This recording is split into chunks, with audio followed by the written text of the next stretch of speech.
So my inbox was filled with googly-eyed Steelers supporters, very upset that I dared besmirch the good name of Russell Wilson during a cameo appearance on The Odd Couple with my friend Rob Parker. We were talking about the Steelers and QB situation there in Pittsburgh and how bleak things are. And we debated the Yinzers QB depth chart. Would it be Justin Fields? Would it be Russell Wilson? And I pointed out that Mike Tomlin was screwed either way. He was screwed. Talk about being stuck between the devil and the deep blue sea. So I was then under siege from Berg backers. I had no idea that there were that many Steeler fans that liked The Odd Couple because I was getting peppered with email complaints. People were upset with me on social media, which is fine. It's part of the job. I don't have a problem with it. If you're going to attack me, at least be right. I mean, don't be dumb.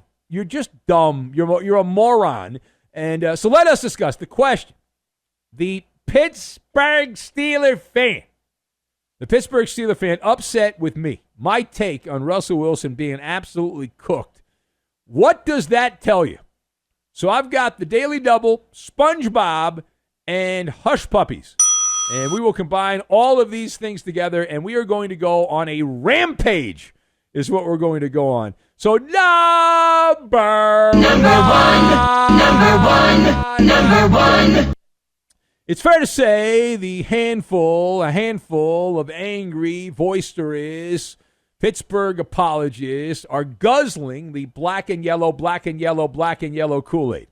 You zealots, you're going to learn the hard way. And I will sit here from the bully pulpit and I will laugh, I will point my finger at you, and I will enjoy your pain. That's going to happen, right? You're going to learn, play stupid games, win stupid prizes. And Russell Wilson is a falling star. He has been a falling star for years. Do not let a falling star fall on you. And then I got all these people in like, yeah, but you didn't watch the NFL last year. You don't know what you're talking about. Russell Wilson had 26 touchdowns and 8 interceptions. Okay?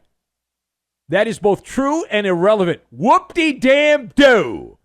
Whoop-de-damn-do. Russell Wilson is the epitome of the legend becoming the fact. So you just go with the legend, right? The legend is Russell Wilson was a good quarterback in Seattle, and he was for a couple of years.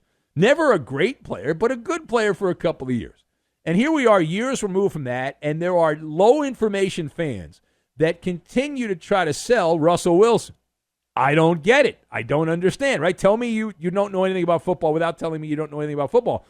Just to prove my point. And the thing that really upset the Yinzers was I pointed out that this is a lateral move. If you start Russell Wilson, you might as well have kept Kenny Pickett, right? You might as well have kept Kenny Pickett. That really inflamed the situation, right? That escalated the situation. So the way I look at Russell Wilson is very similar to Danny Dimes with the Giants the year before. Now, last year was the Broncos with Russell Wilson, but in 2022, Daniel Jones was playing quarterback for the Giants, and he had 17 touchdowns and 8 interceptions, and people were like, whoa, the Giants have their quarterback, and they gave him a new contract, and yeah.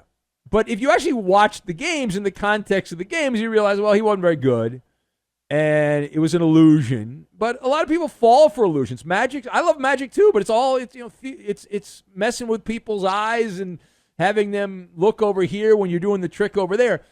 But the Broncos last year with Russell Wilson, 26 touchdowns, 8 interceptions. You know where they ranked out of 32 teams in passing offense? How about 24th? Now, for context, my point about Kenny Pickett, and that's going to go in my take Hall of Fame. Okay, the Steelers, and I didn't even know this at the time I said it. I just know it from watching the games, and we had the TV show last year and breaking everything down on a weekly basis, obsessing about not making a jackass out of myself on the TV show. I don't care if I make a fool of myself on radio, but TV. So for context, the Steelers of 2023 with Kenny Pickett. Kenny Pickett was terrible, and there were other people who played quarterback, but Kenny Pickett was the main starter in Pittsburgh. The Pittsburgh Steelers offense was 25th in passing offense. The Denver Broncos, with Russell Wilson starting the majority of the games, were 24th.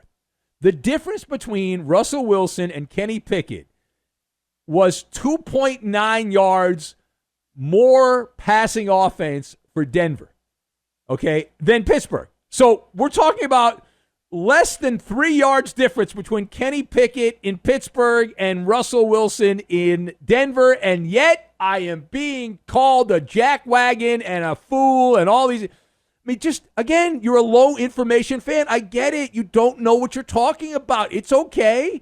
Study football more. Try to learn a little bit. Now, we do have a crystal ball.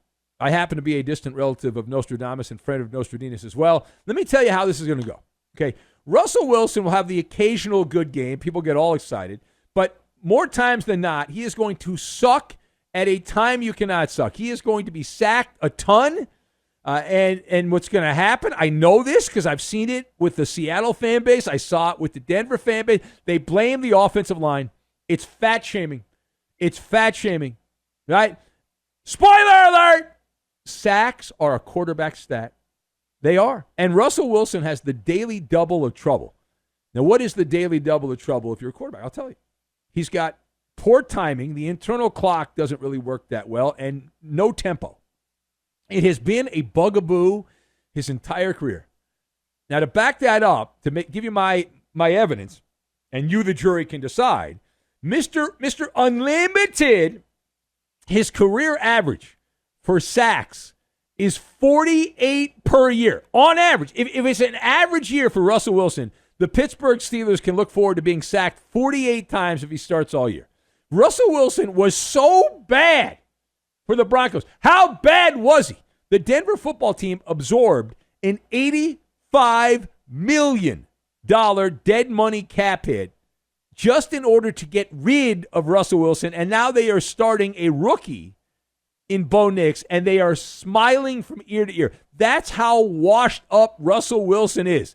But yet, I'm getting crapola thrown my way from the Yinzers saying, I don't know what I'm talking about. Well, you're an idiot. All right, now, page 2. We'll stay in the division where Ravens quarterback Lamar Jackson recently said he does not care about what his critics say about his postseason failure. He's been an abject bust in any way you slice it in the playoffs. So where are you at on this one? So I am, and I have some time to kind of soak it in.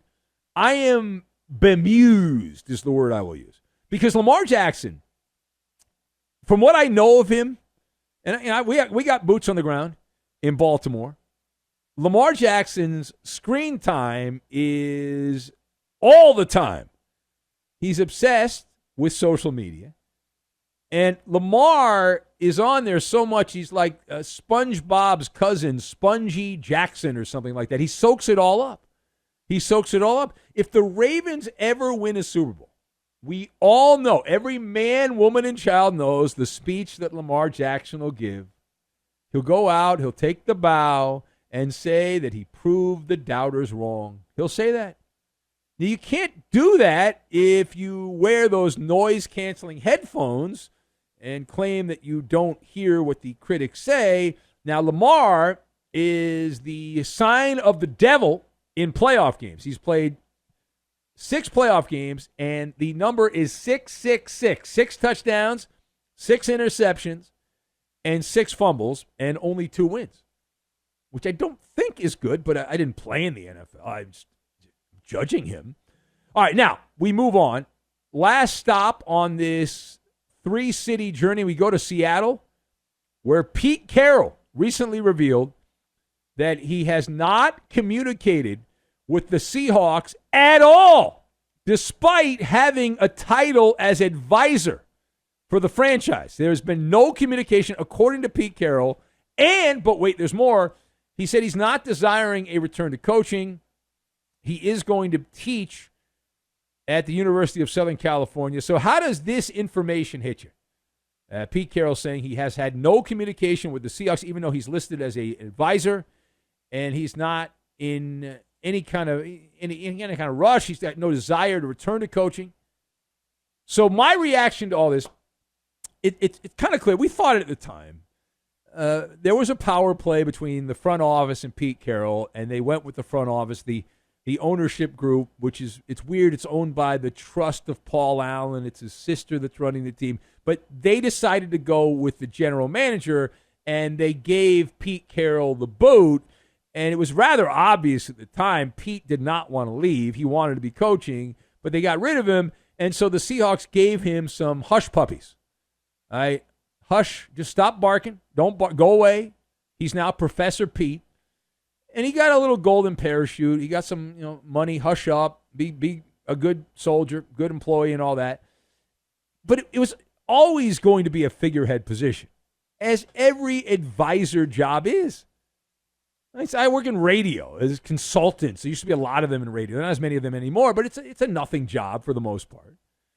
For the most part, it is. So his expertise, Pete Carroll's expertise, is no longer needed. And Carroll, as we mentioned, he'll be a professor of something, something, something at USC. But I actually had an interesting message from somebody who's pretty plugged in at SC and may or may not be a booster, who told me, do not be shocked if Pete Carroll ends up back on the sidelines for the Trojans. That Lincoln Riley is not real popular right now. They thought they were getting their forever coach at SC with Lincoln Riley, and it's been more of the same there. They've had high-level recruits. They have not been able to get it done. They have no defense there, and they just had the number one draft pick in the NFL who didn't win anything at SC, but yet was the number one pick, Caleb Williams. So Lincoln Riley, if he exits in the middle of the night, if SC has a terrible time in the Big Ten, that opens the door, at least for an interim coach. Could we see a repeat with Pete Carroll? Keep an eye on that.